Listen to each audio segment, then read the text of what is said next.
The issues of global warming divides the opinions of many. Some don't believe it, and some do. The thing I'm concerned about is the reasons as to why some don't believe it. Of all the theories that people have, ignoring the perils of global warming is probably one of the most dangerous, but I can sympathise with the doubters because, frankly, too many big corporations and governments are cashing in, and if you can't believe the people who run the country you live in, you're going to end up very cynical about everything they tell you. Recycling has caught on well in Britain, with separate bins for paper, plastic, cans and bottles, and everybody sorts out their rubbish feeling like they're making some sort of contribution. The council sends round 2 trucks to pick up your waste and everybody thinks it's working, but recycling isn't as energy efficient as we'd like it to be. In the old days, your empty milk bottles were taken back to the dairy and sterilised with boiling water. Now, recycling of glass involves melting it down and starting all over again. That uses as much energy as making new glass, and the same goes for plastic and metals. But of course this idea still means less landfill, but not always. There have been many reports of our waste plastic, paper and metals being shipped off to different parts of the world to be put into landfill there instead. Now this really is counterproductive. Think of the extra resources needed to collect all of that waste material, and how much energy and fuel is going to be saved while on a slow boat to India. Again, this idea is good in principle, but the logistics offer a very different story.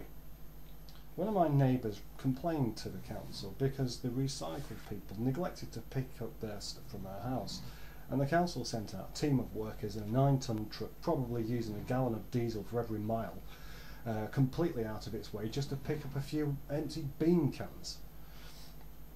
Another piece of bullshit information that must have led many to the opinion that global warming is nonsense was the news that leaving electrical goods on standby uses up lots of electricity.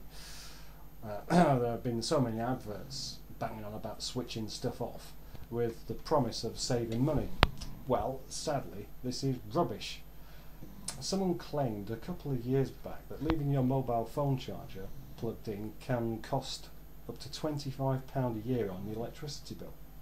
But the reality is the amount of electricity used by a mobile phone charger is so small it doesn't even register on a multimeter.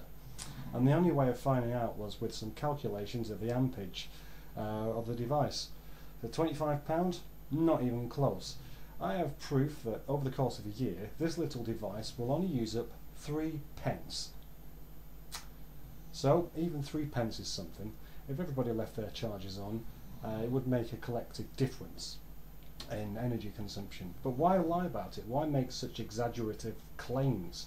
How are we supposed to take the real issues of global warming seriously when you are fed with such bullshit? And what about the energy used up by these adverts telling us to use less energy? It's got to be counterproductive for every reason, with the exception of more cash rolling into the tricksters' pockets. Phrases like carbon footprint seem to be bandied around about to cause guilt for one's own existence. And carbon offsetting is there to relieve you of this worry while robbing you with a little smile. There is no way that charging extra money to use something is going to help our planet. In fact, carbon offsetting is the opposite. You pay more, you have to work more. And what work is free of energy consumption? What about riding a bike to work rather than taking the car? Sounds very nice and helpful, but there are some downsides to this which are neatly swept under the carpet. Come on, get down. At some point, the push bike has to be manufactured, and this is a huge problem. As with cars, the majority of the pollution is caused by the melting of plastics and metal, and not in the use. And as push bikes don't achieve a huge mileage before they are replaced, they actually cause more pollution than cars per mile. Not only that, riding consumes lots of energy, and extra food will be needed to fuel the person who's riding. And also, once you've ridden your bike to work, you'll be hot and sweaty and smelly, so more showers using the hot water are needed.